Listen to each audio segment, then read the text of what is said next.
So hello guys! Pumunta pala kami sa Gala Food Park dito sa Parañaque City.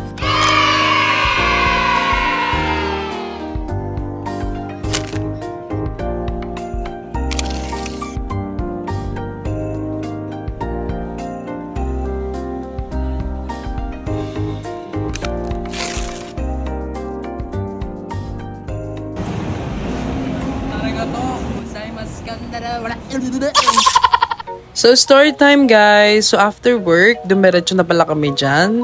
Nakarating pala kami dyan guys, mga 12 na. At pagdating pala namin dyan guys, nagbayad agad ako ng kimono. Yung kimono, yun pala yung Japanese traditional clothes nila. So ang mura lang pala ng rent ng kimono dyan guys, nasa 100 lang. So ayun sa pagpili guys, hindi ko na pala masyadong pinahirapan yung sarili ko. Yung pinakauna kong nakuha, yun na rin yung sinuot ko. Alam mo yun, para masimulan na agad at makaakit na. Alam nyo ba guys, nakakatuwa dyan kasi ang dami rin nagsusuot ng kimono. Kaya natural dyan yung mga nakakimono. Huwag lang nakakimona kasi walang ganon. Charat. So after nyo pala makapili dyan guys, may magkakabit sa inyo si ate. Tapos medyo nagulat pa ako kasi may hawak na stapler si ate. Napaisip ako, ano ko yung stapler na ito? So yung stapleran pala ni ate dyan guys, yung waistband na yan. Na ang tawag sa Japanese ay obi.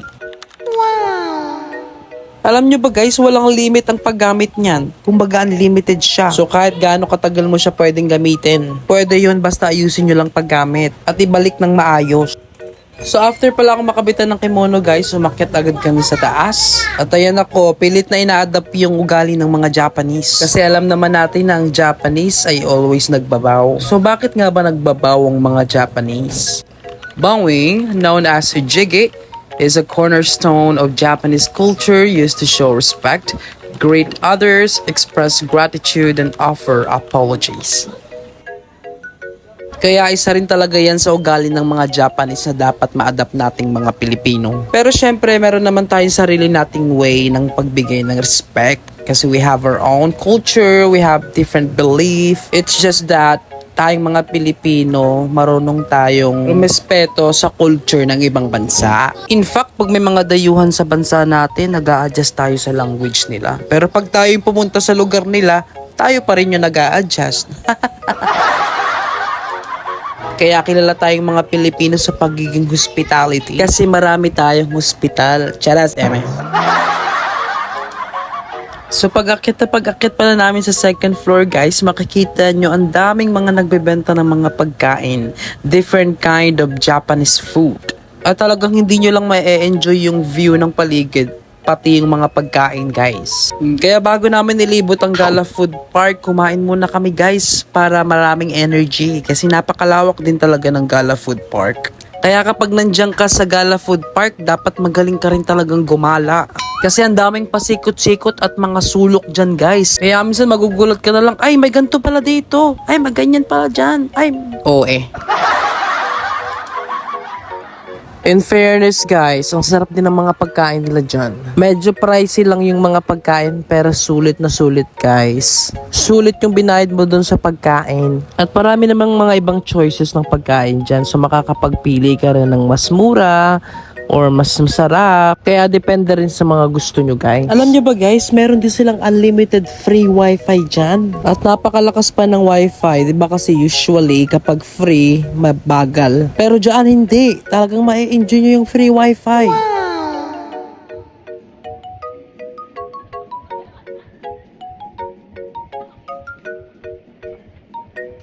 So pagkatapos pala namin kumain dyan guys, nag-ikot-ikot na kami, in-explore namin yung iba't ibang side ng Gala Food Park. At ang dami ding spot dyan guys na maganda picturean. Kasi alam mo yun, para ka talagang nasa Japan. Yung itsura ng street, yung itsura ng mga store, tapos yung mga tinitinda pa, mga Japanese food. Alam mo yun, para ka talagang pumunta sa Japan. Kagandahan din dyan, nagtitinda rin sila ng mga stuffed toy. Mga stuffed toy na nakikita sa mga anime. Siguro yung kulang na lang yung mga totoong mga Japanese na tao. Kasi karamihan na nandito mga feeling Japanese lang.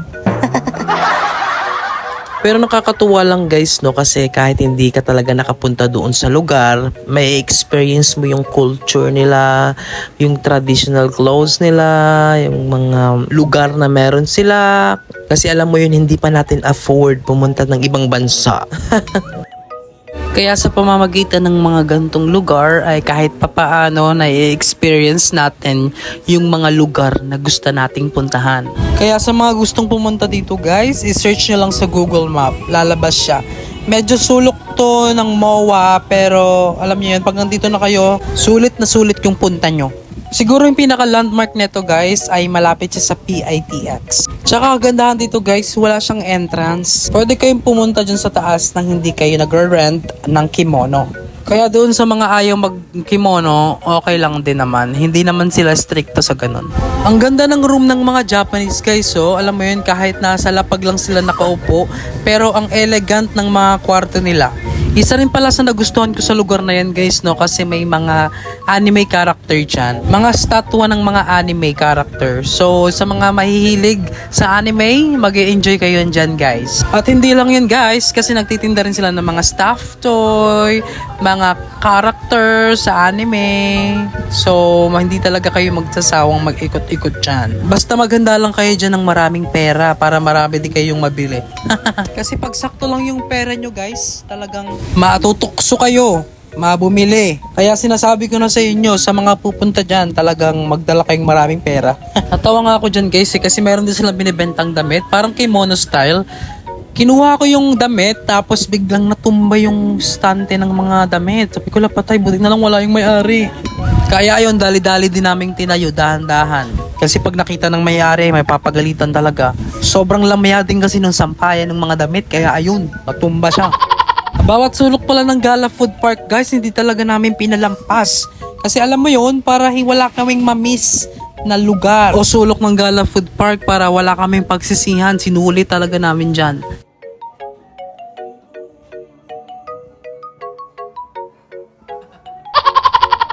At syempre bilang first timer, talagang nagpicture din kami dyan guys. Bawat sulok, kinuhaan namin ng picture. In-upload ko na rin yon dito sa page. Tignan nyo na lang.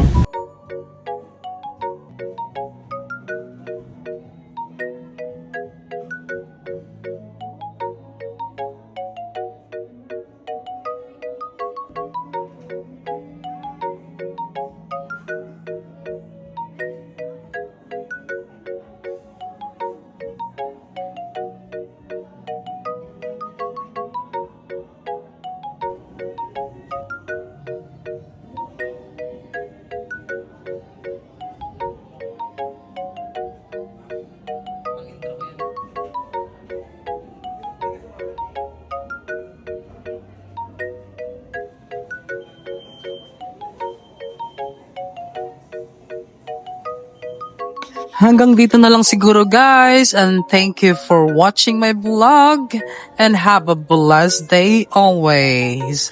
Bye! Mahalo! And also don't forget to follow, like, and share.